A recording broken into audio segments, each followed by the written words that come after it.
आज चाहिँ मैले अब साइन्टिफिक लर्निङको पार्ट 2 लिएर आइसकेको छौँ। हामीले पार्ट 1 मा हामीले भेरिएबलको बारेमा कुरा गरेको थियौँ, भेरिएबलहरूको बारेमा, टाइप्स अफ भेरिएबलको भयो, अनि कन्ट्रोल भेरिएबलको इम्पोर्टेन्सहरू भयो हैन, तिनीहरू कुरा हामीले कुरा गरेको थियौँ। अब आजको पार्टमा चाहिँ हामीले फिजिकल क्वान्टिटीबाट सुरु गरौँ है त। फिजिकल क्वान्टिटी भनेको चाहिँ यस्तो क्वान्टिटी हो which can be measured.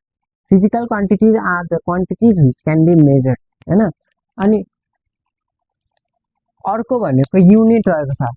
Unit भनेको के हो? हाम्रो standard quantity which is utilize to compare unknown physical quantity is known as unit. Unit भनेको चाहिँ यस्तो स्ट्यान्डर्ड क्वान्टिटी हो अरे जुनसँग चाहिँ हामीले अननोन फिजिकल क्वान्टिटीलाई कम्पेयर गरेर अननोन फिजिकल क्वान्टिटीलाई पनि स्ट्यान्डर्ड क्वान्टिटीमा कन्भर्ट गर्छौँ हैन, युनिटको हेल्पले है। अनि अर्को रहेको छ हाम्रो types of unit. Types of युनिटमा भनेको हाम्रो एउटा भनेको फन्डामेन्टल युनिट भयो, अर्को डिराइभ युनिट भयो। फन्डामेन्टल युनिट भनेको चाहिँ के रहेछ त? The unit of measurement which has its independent existence or does not depend upon the other units and can not be resolved into any simpler form is called fundamental units. Fundamental units भनेको चाहिँ आफैसँग independent भएको एउटा unit रहेछ हैन। अनि अर्को भनेको fundamental युनिट्सलाई अझ यो भन्दा सिम्पलर फर्ममा कन्भर्ट गर्छु भन्दाखेरि हामीले सकिँदैन है। अब हाम्रो फन्डामेन्टल युनिटको चाहिँ कुनै इक्जाम्पलहरू हेरौँ। इक्जाम्पल हाम्रो रहेको छ K G, kilogram, metre, second etcetera हैन। एसआई सिस्टममा चाहिँ हाम्रो 7वटा मात्र फन्डामेन्टल युनिट्सहरू छ अथवा फन्डामेन्टल क्वान्टिटीहरू छ है त।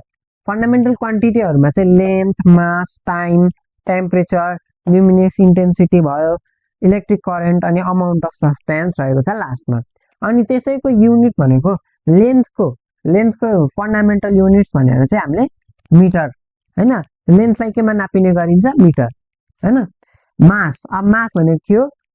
मासलाई केमा नापिने गरिन्छ? किलोग्राममा, भनेपछि यसको फन्डामेन्टल युनिट किलोग्राम। र अर्को टाइमलाई केले नापिन्छ? हामीले सेकेन्डले नापिन्छ, फन्डामेन्टल युनिट। टाइमको फन्डामेन्टल युनिट भनेको हाम्रो सेकेन्ड। अनि अर्को रहेको छ हाम्रो टेम्परेचरको फन्डामेन्टल युनिट भनेको हाम्रो केल्भिन भयो। अनि अर्को ल्युमिनेस इन्टेन्सिटीको फन्डामेन्टल युनिट भनेको क्यान्डेला। अनि इलेक्ट्रिक करेन्टको हाम्रो अर्को एसआई युनिट भनेको के हो रे, अथवा फन्डामेन्टल युनिट भनेको चाहिँ एम्पियर। अनि अमाउन्ट अफ सब्सटेन्सको मोल, एमओएलई मोल भनेको चाहिँ हाम्रो फन्डामेन्टल युनिट्स भयो। र एमओएल मोल भनेको चाहिँ यसको सिम्बल हुन्छ हाम्रो है त। अनि मिटरको सिम्बल के रहेछ? हामीले लेखिने गरेको एम, स्मल एम, किलोग्रामको केजी, सेकेन्डको एस, केल्भिनको के, क्यान्डेलाको सिडी भयो, र एम्पियरको हामीले क्यापिटल ए लेख्छौँ, र एमओएलई मोलको एमओएल मोल लेख्छौँ। अब चाहिँ हामी जाम अर्को टाइप्स अफ युनिटमा। अर्को टाइप भनेको चाहिँ हाम्रो डिराइभ्ड युनिट भयो। डिराइभ्ड युनिट भनेको चाहिँ त्यही फन्डामेन्टल युनिट्सहरू मिलेर दुईटा अथवा दुईटा भन्दा बढी फन्डामेन्टल युनिट्सहरू मिलेर बनेको युनिट्सलाई नै हामीले डिराइभ्ड युनिट भनेर भन्छौँ हैन। यहाँ डेफिनेसन पनि हेर्न सक्नुहुन्छ। The unit of measurement which has no independent existence and is composed of 2 or more fundamental units is called derived units. For example unit of density भनेको के रहेछ? केजी पर मिटर क्युब हैन। भनेपछि यो कुन उसबाट डिराइभ भएछ अरे? फन्डामेन्टल युनिटबाट केजी भयो एउटा, अनि अर्को भनेको मिटर छ यहाँनिर 3टा हो नि। भनेपछि एउटा भन्दा बढी फन्डामेन्टल युनिट्सबाट डिराइभ भएको रहेछ हाम्रो डेन्सिटी हैन त। अब अरू कुनै डेन्सिटी के अरे डिराइभ युनिटहरू हेरौँ र डिराइभ क्वान्टिटीहरू पनि हेरौँ। एरिया भनेको एउटा डिराइभ क्वान्टिटी हो, किनभने एरियाको फर्मुला हामीलाई थाहा छँदैछ, लेन्थ इन्टु ब्रेथ। अनि लेन्थ इन्टु ब्रेथ भनेको लेन्थको पनि एउटा युनिट भनेको मिटर भयो, ब्रेथको पनि युनिट भनेको मिटर भयो हैन। अनि अर्को भोल्युम भनेको पनि हामीलाई थाहा छँदैछ, length into breadth into height हैन। Length into breadth into height भनेपछि तीनटैको युनिट भनेको हाम्रो मिटर छ हैन। त्यही भएर यसको डिराइभ युनिट बन्छ मिटर क्युब।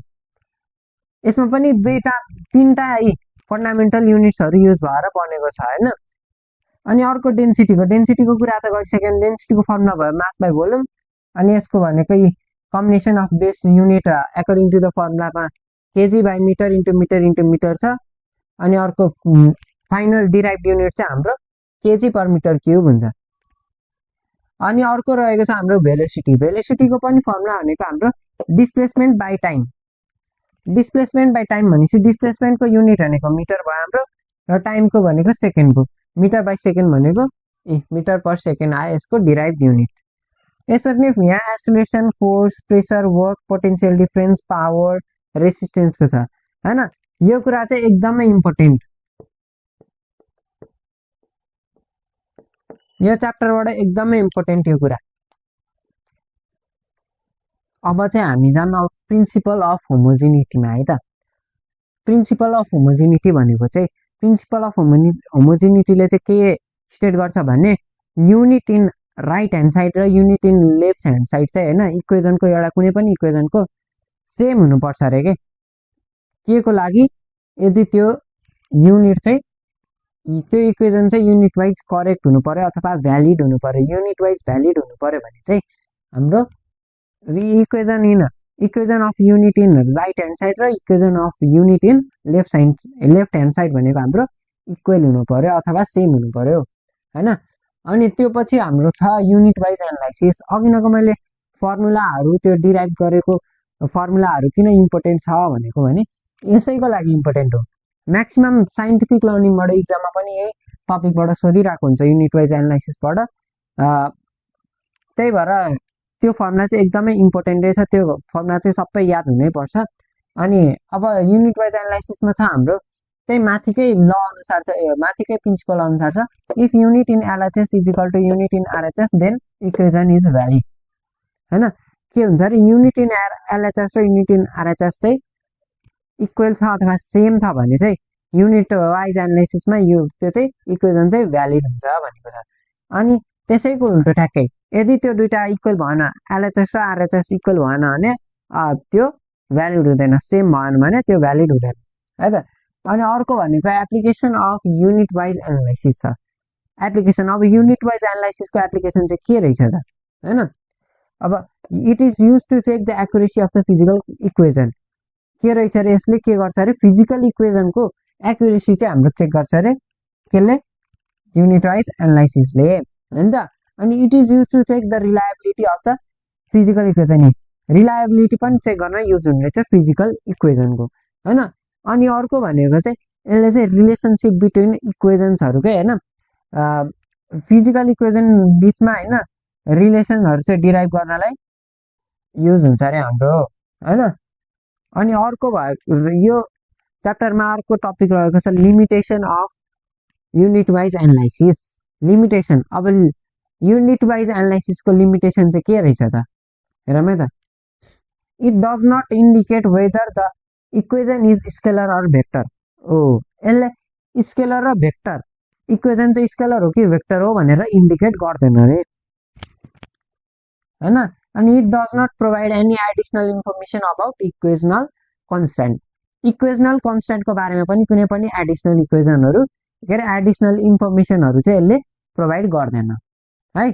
अब हामी तीनटा इक्जाम्पल हेरौँ युनिट वाइज एनालाइसिसको। पहिलो इक्जाम्पल रहेको छ s equal to ut plus half at square हैन। यसमा भनेको अब एलएचएस लिम पहिला युनिट अफ एलएचएस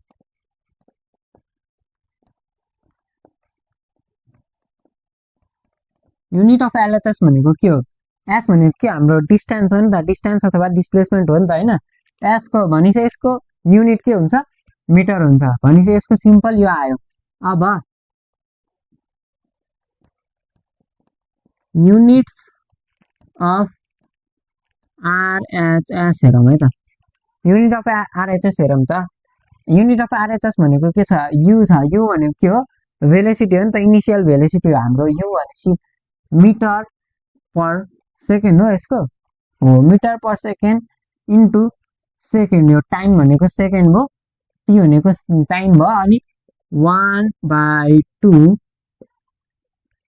ए भनेको metre per second square into सेकेन्डको स्क्वायरको टाइम होइन भनेपछि अब यसलाई यता हेरौँ यहाँनिर यो एस र यहाँ एस काटिएपछि एम आयो होइन एम प्लस 1/2 अब यताको एस यो सेकेन्ड स्क्वायर र सेकेन्ड स्क्वायर काटेपछि हाम्रो के आउँछ यहाँ पनि एम आउँछ भनेपछि यहाँनिर 1 यहाँनिर 1 भनेपछि यो र एलसिएम लिँदा हाम्रो तलपट्टि 2 आउँछ यहाँनिर 3m आउँछ हो नि होइन सल्भ गर्दा हो। अनि युनिट वाइज एनालाइसिसको अर्को इम्पोर्टेन्ट कुरा भनेको ध्यान दिन पर्ने भनेको हामीले कहिले पनि न्युमेरिक भ्यालुलाई यसमा ध्यान दिँदैनौँ होइन यसलाई चाहिँ न्युमेरिक भ्यालुलाई चाहिँ हामीले हटाइदिन्छौँ भनेपछि यहाँनिर 3/2 लाई हटायौँ भनेपछि के बस्छ हाम्रो मिटर मात्र बाँकी रहन्छ भनेपछि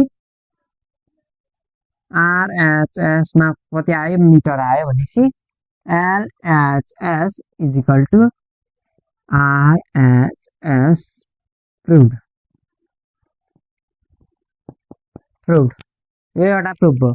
अब नेक्स्ट भनेको F is equal to MA ल फोर्स भनेको हाम्रो के हो न्युटन हो युनिट अफ आर होइन LHS भनेपछि न्युटन हो।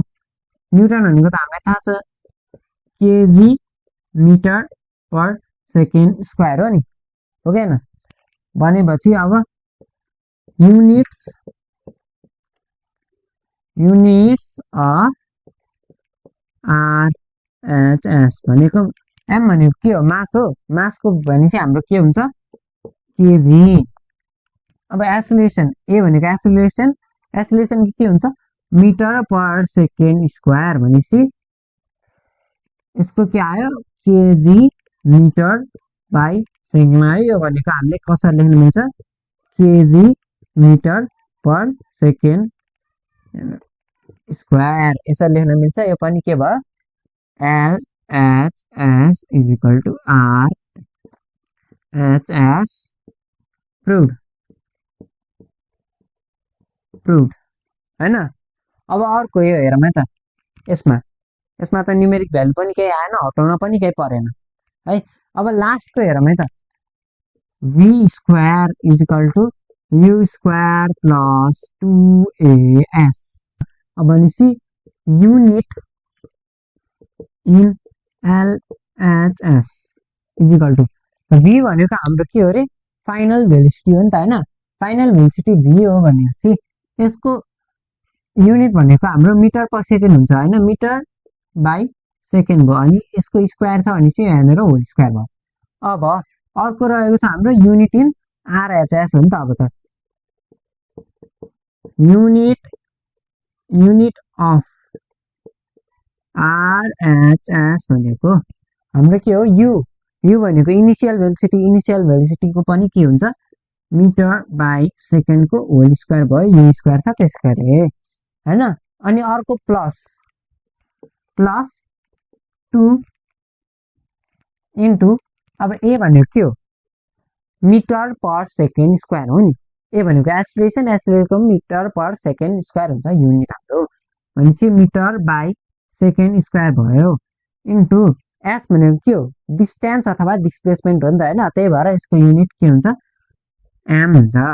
अब यसलाई सल्भ गर्दाखेरि हाम्रो के हुन्छ मिटर बाई सेकेन्डको होल स्क्वायर हुन्छ मिटर बाई सेकेन्डको whole square plus 2 metre by सेकेन्डको होल स्क्वायर भयो नि यो नि किनभने मिटर इन्टु मिटर भनेको मिटर स्क्वायर भयो अनि तल सेकेन्ड स्क्वायर छ र यसलाई बाहिर ल्याएको खोलेर होइन।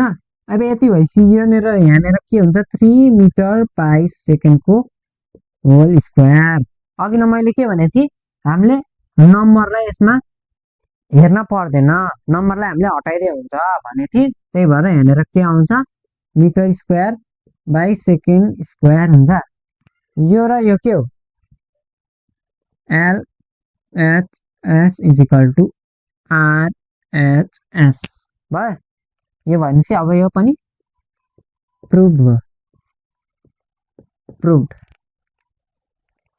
र आजको यो भिडियोबाट चाहिँ हाम्रो च्याप्टरमा पढ्न पर्ने कुराहरू सबै सक्यो यो हाम्रो साइन्टिफिक लर्निङ च्याप्टर 1 बाट होइन। अब अर्को पार्टमा चाहिँ यही च्याप्टरको अर्को पार्टमा चाहिँ हामी गभर्नमेन्ट बुकबाट क्वेसनहरू प्र्याक्टिस गर्छौँ र एक्स्ट्रा क्वेसनहरू पनि इम्पोर्टेन्ट क्वेसनहरू प्रिभियस इयरको एसईहरूमा आएको क्वेसनहरू पनि हामी प्र्याक्टिस गर्नेछौँ नेक्स्ट पार्टमा। र आजको लागि यति। हस्त, धन्यवाद।